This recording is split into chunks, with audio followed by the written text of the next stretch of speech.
Hi,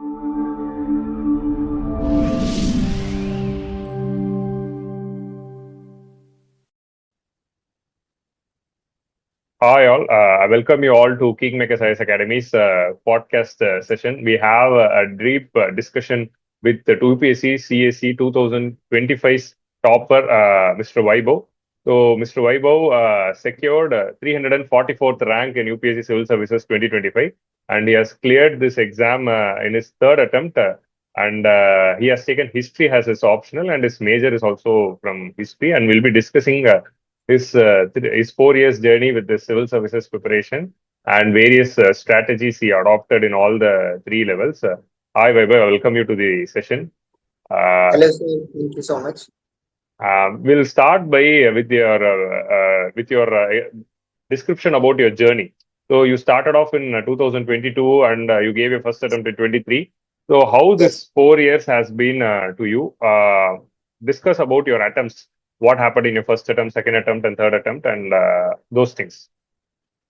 So I gave my first attempt in 2023, in which I could not clear the CSAT. So the CSAT for that year was particularly tough. So that was about the first attempt. In my second attempt in 2024, I could not clear the mains cutoff by 20 marks. So the cutoff was around 730 and I got around 710 or something. And now this was then my third attempt in which I qualified the exam completely. Okay. So, so can you discuss about what was the issue with respect to CSAT and how you were able to clear the CSAT in this third attempt? What steps you took and how did you manage? Because a lot of aspirants, they get 100 plus marks in GS, but sometimes they get 55 or 60 in CSAT. That is very heartening to see. So what was that small change in the strategy which you adopted in your third attempt so that you could clear CSAT comfortably? So for 2023, the problem was that nobody was expecting the CSAT level that was for that year. For 2023, CSAT was actually the actual eliminator, and my background is not in the, so it's completely arts background. So that was a sort of a problem for me. So I would suggest that all those students who are not from the science backgrounds, all those non-science backgrounds students, they should at least devote some time for CSAT preparation also, for example maths, few formulas, etc. Because I was just focusing on the English section, and I was hoping that I would be clearing the cutoff. For my first one also I got 65.83 marks. So had I attempted one more question correctly, it would have been easily, I could have easily also qualified the CSAT cutoff. But now that being said aside, now I really feel that it's really disheartening to see if you do not qualify the CSAT. So it's a very basic thing. So please devote some time, because otherwise it's a waste of a year, because UPSC does not care if you are disqualified from 1 mark or 20 marks. It hardly makes a difference. Either you are in or you are out. So you should devote at least some time. So for 2024, then I specifically did prepare for the CSAT. I did prepare, practice some logical reasoning aspects. I did also prepare for the maths, some basic, for example, permutation and combination, which gets repeated often. So that actually helped me. Okay. So, what was the specific thing? Whether you followed any particular videos or whether you practiced from any particular source or something specific? For CSAT, I just referred the YouTube lectures, which are freely available from different institutes. I did not take any specific coaching, because in the end, it's a qualifying exam, and I'm pretty much uh, comfortable with the English. So, but you cannot solely rely on the English comprehension. You have to have either logic as your, so you can do, if you are good at logical reasoning and maths, then you can leave English. In the end you have to have at least two sections in which you are comfortable. So I thought that I can, my English comprehension is already good, so I can work a little bit on my maths, just brush up a few concepts, and then that would help me, and that actually helped. Okay, that's great. So, now we'll discuss about your three attempts. So, you are not able to clear prelims in the first two attempts, and it will be No, in the actually, second attempt I yeah, actually cleared the prelims but not the mains. yeah, you couldn't clear the mains. And when you are not able to clear prelims and you are able to give an attempt in, when you are giving your second attempt, how was the mindset? because a lot of aspirants will lose confidence when they are not able to clear one prelims. So when they are going to next attempt, how did you keep your brain sane and how did you keep it focused and confident so that you are able to clear it in the second attempt? So one thing was that until and unless the mark sheets came, so till then I was also not very hopeful. But then when I saw the mark sheets, because I had already cleared the GS cutoff for that year, so then it was then I was hopeful that it was not such a big mark in context of CSAT also, and that's when I actually started also working, because for 1 year I was just thinking that I had not cleared the GS cutoff. So I just realized it 1 or 2 months before that it was actually the CSAT. So then that was a positive reinforcement for me. It was sort of an incentive. And I would suggest that at least we have to give 2 honest attempts for it. That in first attempt, if you cannot go it, at least give one more honest attempt and then start looking for the different options. Because if then it becomes problematic for going about the third attempt until and if you are not clearing even the prelim stage. It is for then my suggestion would be that at least give two completely honest attempt for this particular purpose, and then you can look for the other options if that is not working for you.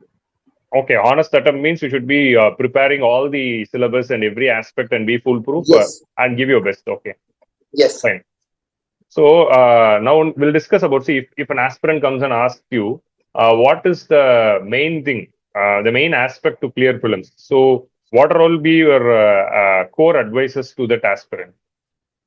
One will be to keep doing the static portion, because around 40 to 45 questions are just static based. So do the basic stuff well, do the basic economy, microeconomics, macroeconomics, do well with the concepts, have a conceptual clarity, do well the geography section, the NCRTs of the geography, be very, very thorough with the polity concepts. When I am saying concepts, I mean that you have to understand, and you should have a clear clarity of understanding about the concepts.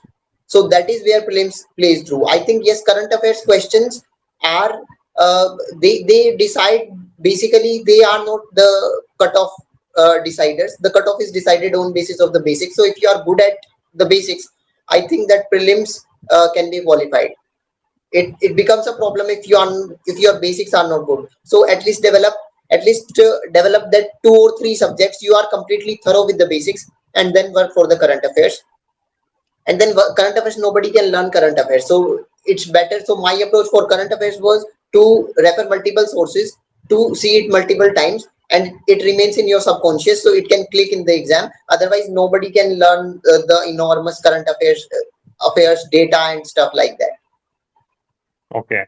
So what was your approach towards PYQs? So that plays a very important role in the prelims preparation. So how was your PYQ analysis approach? Was it subject wise or year wise, and how you used to do? Yeah, it was subject wise. So I started, for example, I have completed one particular chunk of polity, so then I will be referring the PYQs of the polity, and then if I am able to attempt those, then my preparation is on track. If I am not, then I'll have to diversify my sources, or otherwise my notes are not enough or my sources are wrong. So it is the litmus test. So you go to the PYQs to judge if you are able to attempt or not. Okay. So off late in YouTube, we used to see a lot of trick videos, follow these tricks to guess the answers. Did you follow any tricks, and how did you so because most of the tricks comes from the PYQ analysis. So how did Yes. you approach that part? Because you need to use some sort of methods to guess the questions you don't know. That guessing part is Yes. the crucial part of prelims. So how did you handle that part? I think the tricks are not valid, especially post 2023. It's one only, two only. They have actually made it very, very problematic. And so, but tricks, I do not think there is any specific trick. But if you read enough, you can make some intelligent guesses that it might be true, it might not be true. But a specific trick, I do not think that it works now.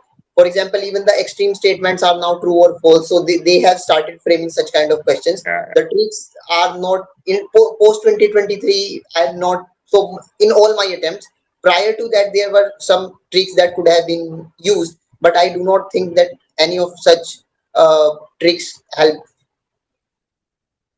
Exactly. So you said it very right. I asked this question because most of the aspirants in the current times they are seeing some random YouTube videos or are following these tricks and they are thinking that they can clear prelims easily. But when the words are coming out from the mouths of topper, then that hacks as a very important source. So that's why I asked you, and you said it very right. Being strong in the static is the main trick to clear prelims. There is no other trick. You should be strong in the subject. That is the most important part. And now, with respect to this test series and mock test, how did you approach and what was your routine for the mock test before the prelims? I did not give the mocks as in we give it in so online. So I just downloaded few mocks and I attempted them. I do not attempt mocks without seeing questions and answers. So my approach was to read the question, to read through the question. So I used to look at the question, look at the answer, read them, because I was not very much comfortable going with the doing the questions and then checking them. It was a too hectic exercise. So I opted this particular approach whereby I read the questions, but then I read different mocks, and I so different PDFs I read for different. So in that sense, my questions were overall I completed a good chunk of the number of questions which I read. So as far as attempting is gone, I did not really attempt many questions in the actual exam format as people suggest. Okay, so this is a different thing. Like you are telling that you just took the question paper and read through it. That's it. You didn't sit for 2 hours and solve or stuff like that. Okay. No, I did not do that examination exercise kind of approach. Okay, fine. So, with respect to the 2 hours in the exam hall for prelims, so what is your routine from 9:30 to 11:30? Your prelims routine in the exam hall. How many rounds you used to go? Yeah, so for I think at least three rounds are crucial. So one for once you start you start looking for the questions. So polity is my strong area. So I would just start from wherever I am finding the polity questions. If it is starting from let's say 81, so then I'll start from there. So then I'll go linear in a linear fashion from 81 to then again to the 79th question as and when it comes, but in a same fashion. So if my first reading would be taking let's say 50 minutes, 55 minutes, first reading will take that much time, and then you go on to mark whatever questions you are completely sure about and whatever questions in which you are about 50% sure or you have eliminated most of the questions answers. Then in a second reading you go on to first of all leave whatever questions you have no idea about, so you do not have to attempt them. There will be 15-20 questions like that, so you eliminate them that I'm not going to attempt them. And then now rest is the game of the 30 questions which you have eliminated some part or you know something or you do not know something. Then I used to go multiple rounds of reading them and attempting them. Okay. So, when was the time you used to mark the answer? Because many aspirants keep it at the last. So, No, or you go with the flow. no, after I'm done with my first reading and I'm done with my so for example I'm able to in my first reading I'm able to attempt 40 questions which I'm completely sure about. So after that I'll mark those 40 questions at least. Then I'll go about my second reading whereby I have eliminated some parts. Then I'll attempt them, and then when in my third reading if there are few questions left, then I'll go about that. Not in a Okay. single stroke. Yes. Fine, fine, fine, fine, fine. Okay, because this is the most important part which I wanted to highlight. So this is your whole prelim strategy. So what was your approach for CSAT, the 2 hours approach? So how you start at 2:30 to 4:30? How you used to organize that 2 hours? So CSAT is a problem for me. It still is because I'm done. My English I will be starting with the English comprehension, but it will be taking much more time. And then from the math section, I'll be then pointing, looking at the questions whichever I can attempt, which are attemptable for me, the subject or the topics that I know. Then I'll be going to those particular topics. So my attempt in CSAT is not more than 40-45 questions. It was within this range, so I would be attempting almost just 25 20 out of 27 25 26 question of the English and rest from the logic or the math section. But then about the OMR section, so after I'm done with my first reading again, so I'll be marking whatever I'm sure about, and then in the second reading, after that, the same approach I'll be following. Okay, fine. So I hope this prelims part would have been most useful to the aspirants. Now we'll shift to the mains part of your preparation. So you gave your first mains in your second attempt and you are not able to clear. And you gave your mains in your third attempt, you are able to clear. So what was the problem or mistakes you committed in your second attempt with respect to mains preparation, and what you corrected in your third attempt? It was primarily optional. In my first mains, my optional preparation was very suboptimal, and the optional basically brought, especially my optional is history. So if you are wrong in the marking the maps right, so then it's zero for you. There is no at least half mark, or that doesn't work here. So my optional marks were very less in my first attempt. Then also the second will be about, I think, ethics. So in my second mains, I worked more on the optional front. So I was able to score good in the optional and the ethics also. So for ethics, Can you say your marks in optional in both the attempts if you are comfortable? yes. So in my first attempt, I got around 104 in paper 1 and 112 in paper 2. And in my second attempt, I got 125, which is still less, but improvement from the first mains, 125 in paper 1 and 143 in paper 2. Okay, fine, good. Okay, so that is one correction. For ethics, what you are telling about ethics, you continue that. Yeah. Yes, so for ethics, I got 1110 in my first mains, and this time I got around 119. So ethics is also the same if you are able. So in my first attempt, I did not even. So one problem for mains was also that I did not attempt the test series in the test series fashion, like practicing, because I just attempted test series in 22 before my even first mains. So I have just attempted test series for once, and then after that I did not have much time because I had to cover my optional syllabus and that. So my primary focus was there. So that became a problem in my first mains, but in my second mains I was better able to manage my time and was able to complete the answers. So that was also the factor.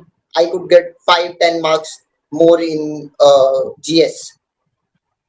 Okay.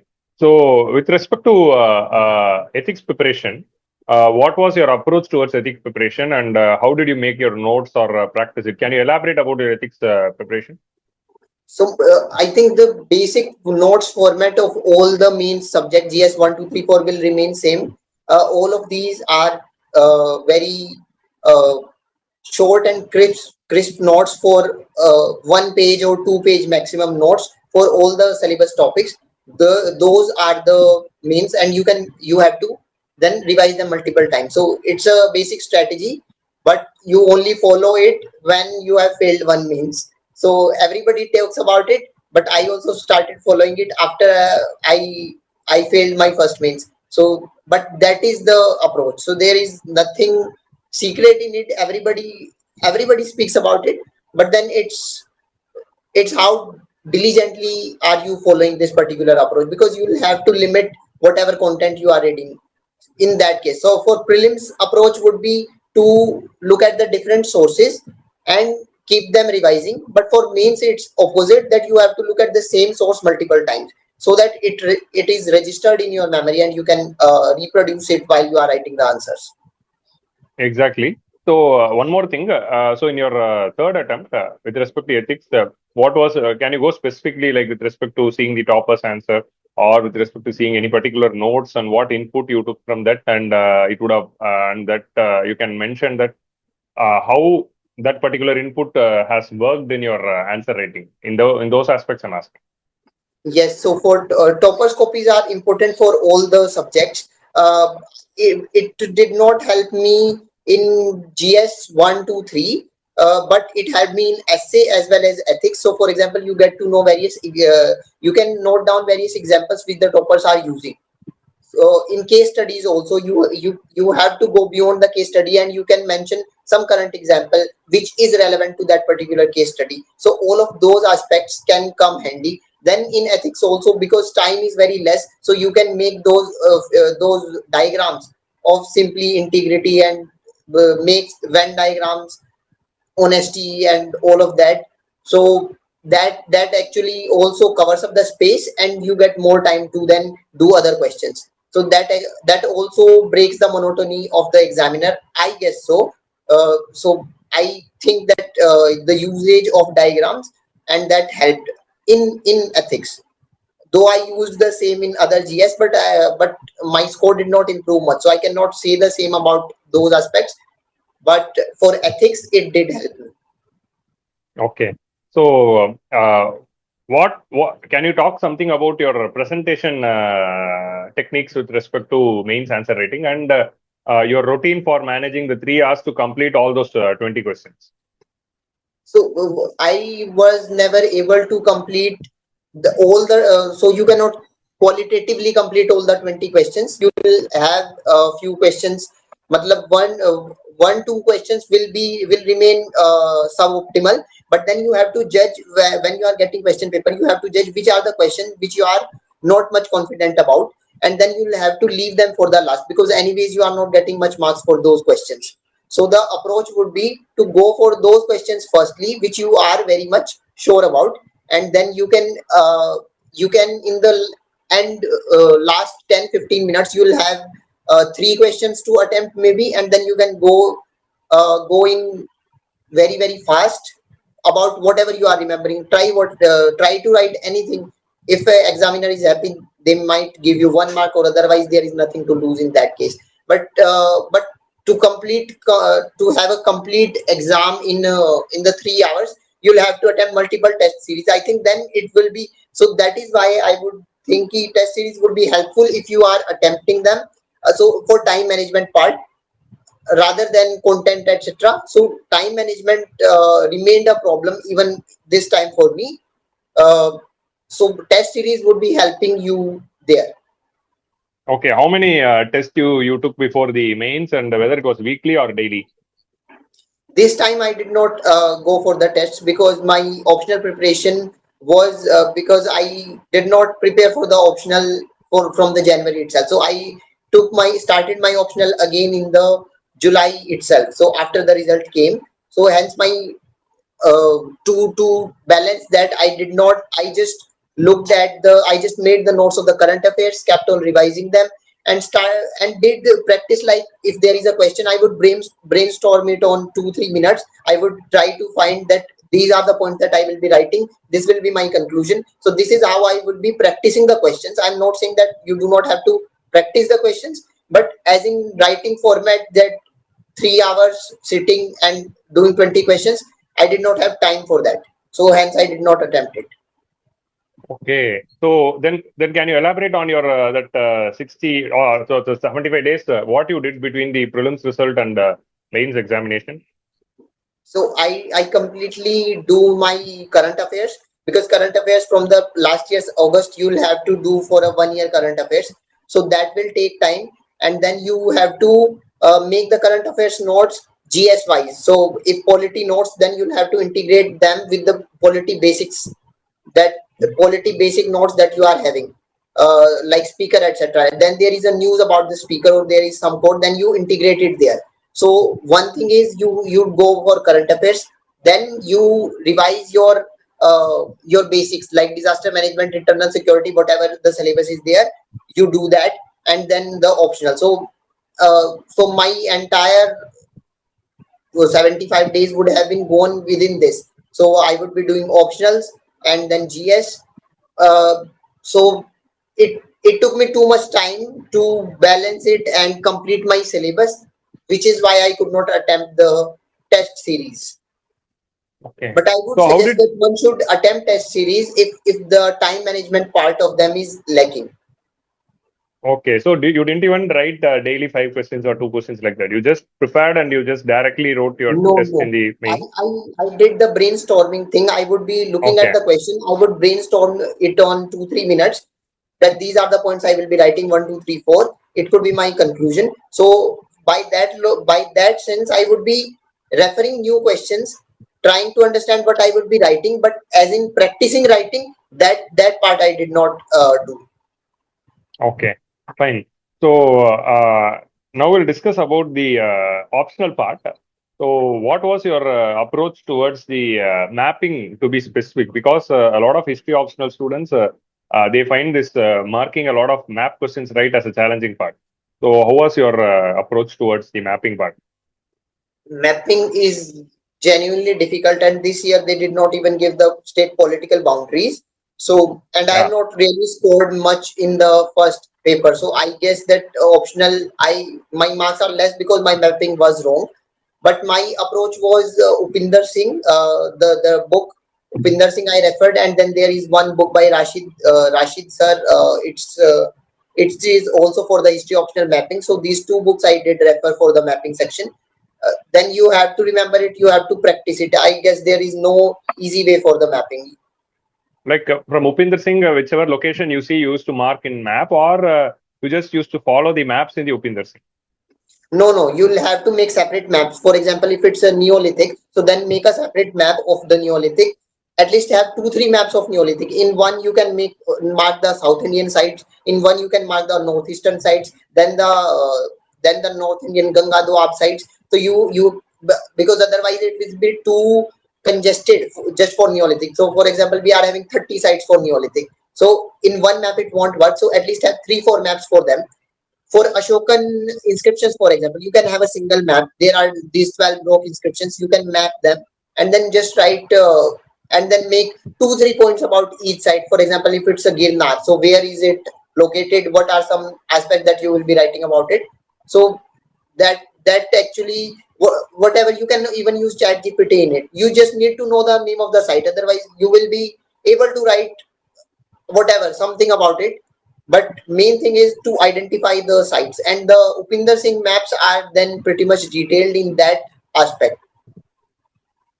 Okay, fine. So now, we'll, with respect to the optional part, in the history optionals, there is a lot of facts to remember, and you have to quote a lot of historians while you are writing the answers. So, how did you approach history? Like whether you had your own handwritten notes for all the topics from Upinder Singh and various standard books, or how did you remember, and what was your technique you used to follow so that you can recall all the specific facts in the exam hall? Yes, I had my handwritten notes for topic wise. So for example, if it is a IBC, Indus Valley Civilization, then 1 page or 2 page notes for the various origin theories about Indus Valley Civilization, then about the economy, then about the geography, and so on and so forth. Then it is better. For example, for ancient, Upinder Singh mentions the name of the scholars. So you can just do one or two scholars for each topic that you are doing. So for agriculture, you can write down just one scholar's name, because you cannot quote many historians in one answer. So just prepare 1 to 2 historians for every topic, and that usually works. And then you have to revise it multiple times. So that is the only approach about it. Okay, fine. So now we'll go to the personality test part. Okay, no, not before personality test part. I would like to ask about the essay. What was your preparation for essay? Did you do any specific preparation or only the writing practice? Any nuances in essay preparation? Yes, for essay I did write a few essays. For GS, because in essay you do not have anything to learn about. For optional you have to learn GS 1, 2, 3, 4. You have to learn, but essay part you can even if you attempt 2 to 3 essays, especially the philosophical essays, then you are good to go. So you So had any? Yeah, you continue. So the main thing is about because now they have started asking these philosophical topics. So I would suggest that at least 2 to 3, even if we have attempted 2, 3, because time is not an issue in essay. If you are brainstorming for half an hour for both essays, or for half hour each, even then in 1 hour you can easily write one essay, a good essay. You'll be able to write. So I would suggest that at least for essay one should practice. For practice can, but without practice, for example, my case was that I was better in GS even without practice, but for essay I think without practice it will be a greater problem. Okay. So, what did you have any specific hack for the philosophical essay part with respect to brainstorming or preparation wise? No, it's. I think I used the current affairs examples. News, you can refer to the news, you can listen to the news, and just so whatever the so that is why I think essay and ethics go together. So whatever examples and data are you collecting for the essay, they were ethics, they will automatically be working for your essay part. So that is why I guess that in essay and ethics, the both boards flow together. If you are good at Okay. one, it's highly probable that you'll score good marks in the other one also. Okay. Fine. So now we'll come to the personality test part. You attended the personality test guidance program of Kingmakers IAS Academy. How useful was it, and how it helped you in your personality test preparation? And what was your personality test preparation routine? So I did not get much time for the personality test. My personality test was on the second day itself, and the Oh, list came on third. I think 3rd of December list came, and my date was of the 9th December. So I was out of my current affairs preparation. So that is oh, why I did not opted for many mocks also. This was the only mock that I gave for the Kingmakers Academy. Since it was online, it was feasible for me to be attempting this. So that is the reason I was not well versed with the my mock did not go very well. I was out of my current affairs preparation, so everything, because my university work, I was then busy there. So in that sense, but personality test is more on the current affairs. It's just 1 or 2 days current affairs you have to be aware about, because they are asking from the newspapers, and then you have to be much more well versed with whatever your DAF is. So my entire background is in history. So that is, I think, what they expect from you. So that actually helped me in the context of the personality test. I myself do not know, because it was just 5 days. So I do not know what I prepared, what I left, but I tried to do a little bit about modern history, since my master's is in modern history. So I brushed up my facts there. I did current affairs, and yes, well, I guess then within it 5 days were gone, and I had to be present there for the interview. okay. Actually, this is a very interesting thing. You would have been shocked after seeing your name within a week. So, how did you handle it psychologically? Because it would have given you a lot of pressure. How did you handle the pressure of getting ready for an interview within a week?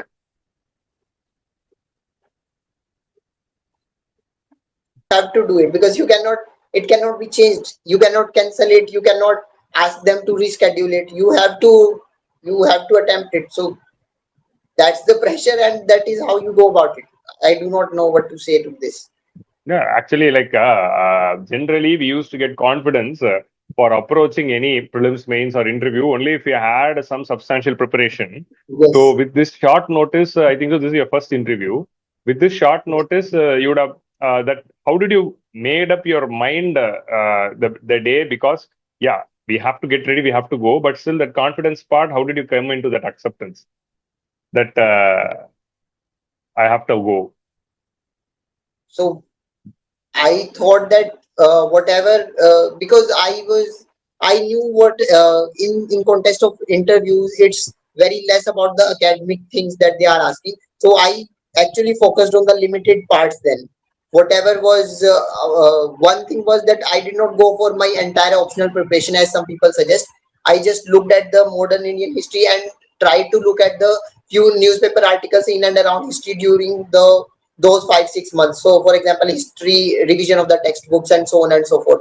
So such aspects I developed, and I tried to approach it in a manner that at least I'm able to know, and that whatever I'll be able to answer maximum questions that they are trying to ask me. So I try to anticipate those questions from within my depth. So it could be history, and with current affairs, the Vande Mataram controversy, etc., was going on at that time. So all of that aspects. So that part was what I did for the personality test. And also, it's a caveat that have not scored much in the interview. So I guess my approach is not right for it, because this time the interview marks are very higher, on a very higher side. So somebody who has scored much well will be in a better position to suggest what to do and what not to do. But whatever time was available to me, I think I made its full use within those limited time, and I put in the maximum effort that I could have done. Okay, but still, see, till now, UPSC interview is still a black box. We haven't cracked. Most of the aspirants, we don't know how they are marking, because we would have done well, they will put a very less marks. We would have done bad, they would have given very good marks. So it's still a black box. So keeping that, Yes, it's very subjective. Nobody knows. yeah, It's too subjective.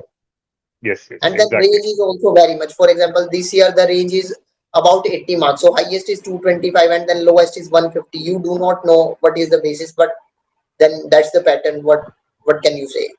You have to Yes, go with it.